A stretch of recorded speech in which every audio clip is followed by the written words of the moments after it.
Hello दोस्तों, कैसे हो आप लोग। तो उम्मीद करता हूँ कि आप सभी अच्छे होंगे और मज़े में होंगे और अपने आप बोर्ड के एग्ज़ाम की तैयारी कर रहे होंगे। ठीक है, तो चलो हम वीडियो को शुरू करते हैं। Let's begin. तो चलो सबसे पहले मैं बताता हूँ सीरीज एंड एलसीआर सर्किट सबसे भारी टॉपिक है। ठीक है, आपका जितने भी आपकी बुक में जितना भी डेरिवेशन है, सबसे भारी डेरिवेशन आपका ये होता है सीरीज एंड एलसीआर सर्किट।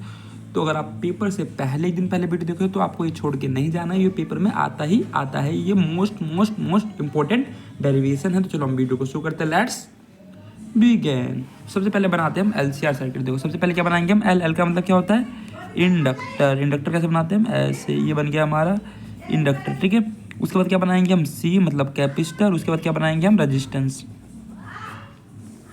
ये बन गया हमारा एल, ये बन गया हमारा सी, और आर इसको किससे जोड़ देंगे हम, एक एसी सोर्स से जोड़ देंगे। तो बन गया ना हमारा एलसीआर सर्किट। ठीक है, अब देखो ईएमएफ का फॉर्मूला क्या होता है, E note sign omega T होता है। अब हम लिख लेते हैं अपना फेजर डायग्राम बनाते हैं। क्या बनाते हैं हम, फेजर डायग्राम। हमें से माना जो एक्सएल है वो एक्सिस से बड़ा है, एक्सएल है वो किससे बड़ा है, एक्सिस से बड़ा है।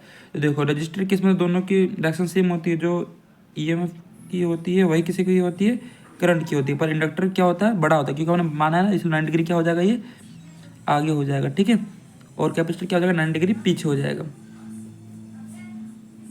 ये क्या है, ई नोट एल है, और ये क्या है, ई नोट सी है। ठीक है, ये आपको समझ में आ गया होगा। ठीक है, अब मेरी बात सुनिए, यहाँ पर लिख देना जो एक्सएल है वो एक्सिस से क्या है, बड़ा है, इसलिए हमने इसको 90 डिग्री आगे कर दिया, इसको 90 डिग्री पीछे कर दिया। अब इन दोनों का रिजल्ट कहाँ निकलेगा, यहाँ पर निकलेगा, क्योंकि ये बड़ा है ना, इसीलिए। तो इन दोनों रिजल्ट कहाँ निकलेगा, यहाँ पर ई नोट एल माइनस में ई नोट सी। अब देखो इससे परपेंडिकुलर एक लाइन खींचो। ठीक है, पैरेललोग्राम बना दो अपना। ठीक है, क्या बना दो, पैरेललोग्राम बना दो।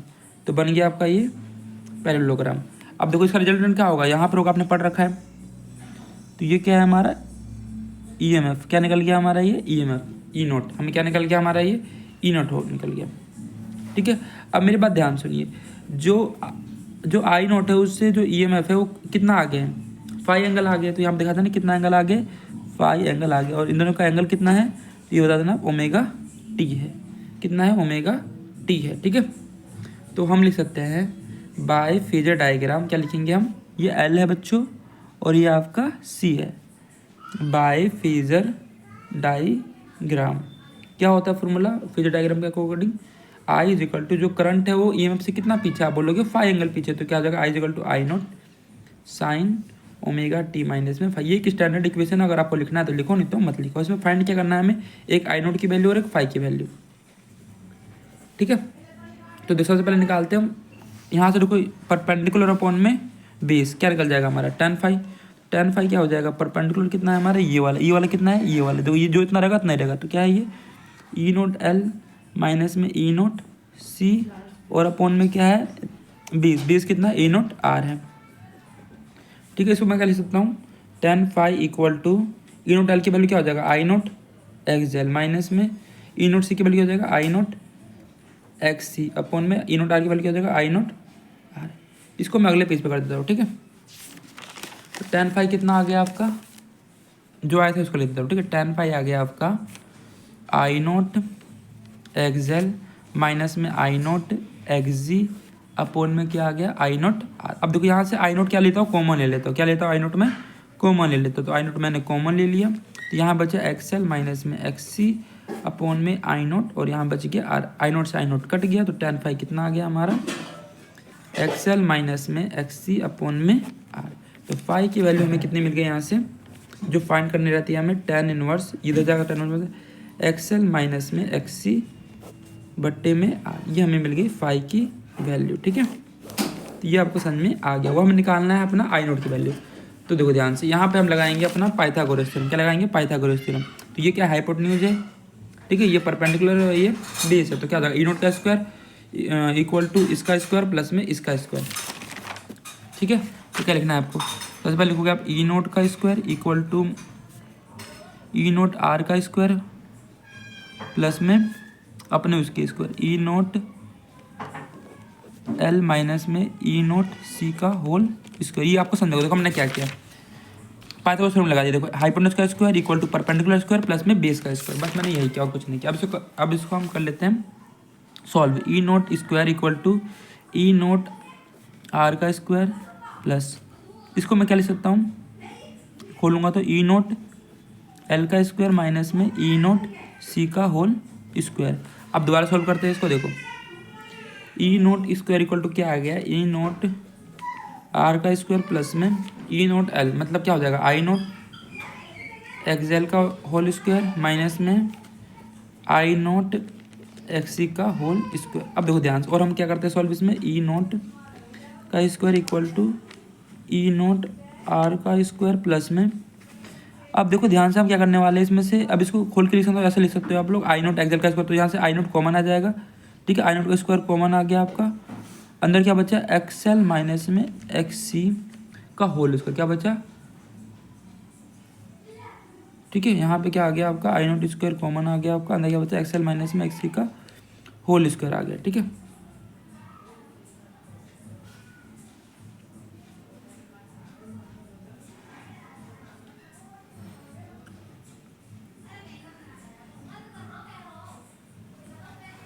ठीक है, अब आपको ये समझ में आया होगा क्या आ गया, आई नोट का square plus equal to X L minus में एक्स सी का होल स्क्वायर, ठीक है।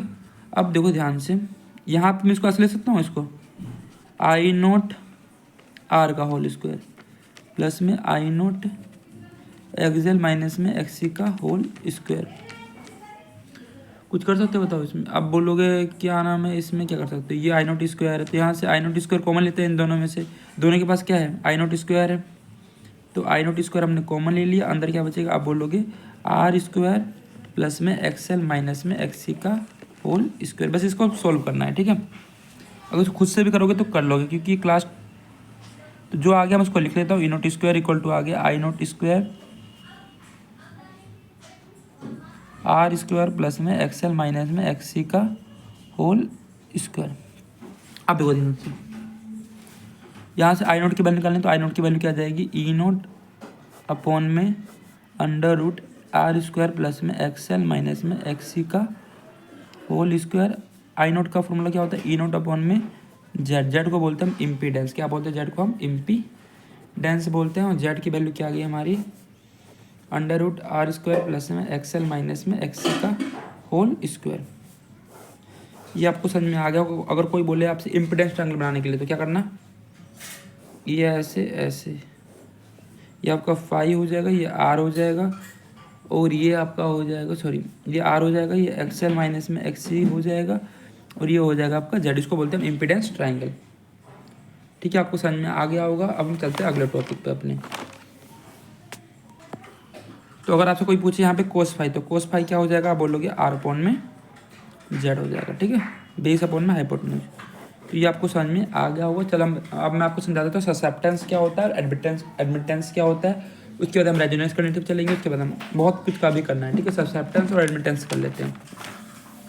अगर कोई बोले आपसे ससेप्टेंस क्या होता है, क्या बोले आपसे लोगों से कोई, ससेप्टेंस क्या होता है, ससेप्टेंस क्या होता है, तो आप क्या बोलोगे, the reciprocal of the reactance, क्या किसका रेसिप्रोकल होता है, रिएक्टेंस का रेसिप्रोकल उल्टा होता है, क्या लिखोगे यहाँ पे, the reciprocal of the reactance of N AC circuit, of N AC circuit, the reciprocal of the reactance of N AC circuit is called its susceptance, is called its susceptance।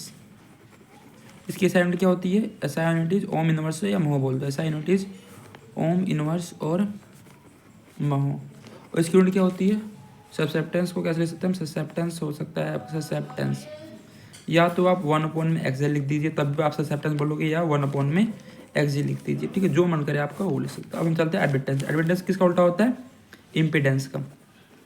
The reciprocal of the impedance of an AC circuit is called its admittance, assignment वही होगा, ठीक है। Admittance लिख देता हूँ मैं, admittance क्या होता है, the reciprocal of the impedance of an AC circuit,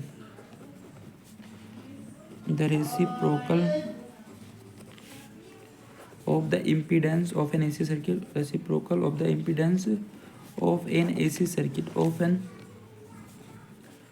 an AC circuit is called its admittance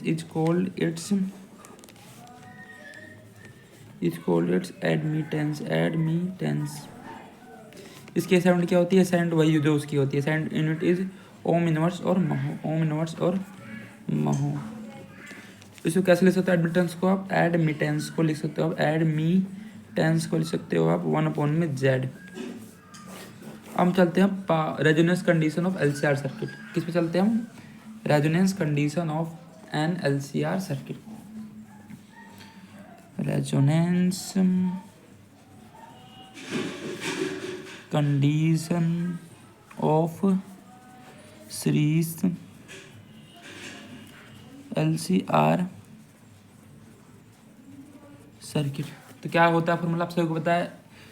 I naught का फॉर्मूला क्या होता है? बोलोगे E0/√R² प्लस में XL माइनस में XC का होल स्क्वायर। अब देखो ध्यान से, रेजोनेंस कंडीशन के लिए क्या, अगर आई नोट को अगर मैक्सिमम कर दोगे इसे क्या बोलते हैं? रेजोनेंस कंडीशन बोलते हैं। अगर हमें आई नोट की वैल्यू को क्या करना है? हमें मैक्सिमम करना है, तो जेड को क्या होना पड़ेगा? मिनिमम। मतलब इसको क्या वैल्यू क्या होना पड़ेगा? मिनिमम होना। Z will become minimum. कैसे करेंगे मिनिमम इसको? आप बोलोगे कि जो R² प्लस में XL माइनस में XC का होल स्क्वायर, उसे क्या कर दो आप? छोटा कर दो। क्या कर दो? छोटा कर दो, मतलब मिनिमम कर दो। तो मिनिमम कैसे कर सकते हैं हम?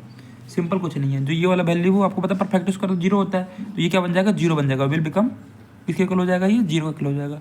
अब देखिए ध्यान से, तो XL माइनस में XC इक्वल टू 0 का हो गया, तो यहाँ पे XL इक्वल टू क्या हो गया? XC हो गया। XL की वैल्यू आप सभी को पता है क्या होती है? XL की वैल्यू होती है, ये आ गया, ठीक है। आपका XL की वैल्यू होती है, आप बोलोगे ω/L, और इसकी वैल्यू क्या होती है? 1/ω/C। तो यहाँ से ω² आ जाएगा और यहाँ से आ जाएगा 1/√LC, ठीक है। ये आ गया। इसको क्या बोलते हैं हम? Resonant angular frequency. क्या बोलेंगे? Resonant angular frequency.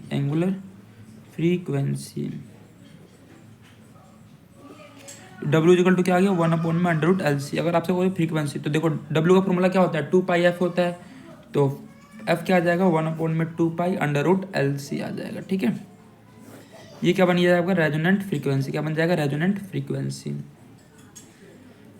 फ्रीक्वेंसी। जो एक आपको ध्यान रखनी है, जब भी आप Z को मिनिमम कर दोगे, जो आपकी वैल्यू है, तो Z को मिनिमम कर दोगे, इसको मिनिमम कर दोगे, तो क्या बच जाएगा? ये R² R बच जाएगा। तो Z मिनिमम किसके इक्वल होता है? R के इक्वल होता है। यहाँ पे लिख दे रहा हूँ, देखो ध्यान से। एट रेजोनेंस कंडीशन पे क्या होगा? रेजोनेंस कंडीशन Z जो मिनिमम हो जाएगा किसके इक्वल हो जाएगा? वो R के इक्वल हो जाएगा। इस केस में क्या हो जाएगा? प्योरली रजिस्टिव सर्किट तरह बिहेव करेगा। किसकी तरह बिहेव करेगा? वो प्योरली रजिस्टिव सर्किट की तरह बिहेव करता है। एट रेजोनेंस कंडीशन पे प्योरली रजिस्टिव सर्किट की तरह क्या करता है? वो बिहेव करता है। अगले टॉपिक पे चलते हैं हम। अब हम चलते हैं power in an AC circuit. किस पे चलते हैं हम? Power in an AC circuit. देखो गाइस, ये ठीक है, इसको अच्छे से कर ले। नहीं समझ में आए तो मैं दोबारा भी समझा दूंगा, ठीक है, कोई दिक्कत की बात तो ऐसे भी नहीं है। अगला चलते हैं power in an AC circuit. Power in an AC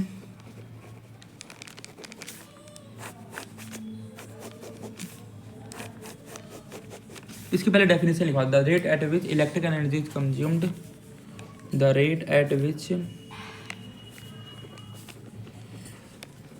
electric energy is consumed, the rate at which electric energy is consumed, the rate at which electric energy is consumed in an electric circuit is called its power. The rate at which electric energy is consumed इसको बोलते हैं power. Power का formula आपको पता है, BI होता है। B को आप E भी लिख सकते हो, ठीक है।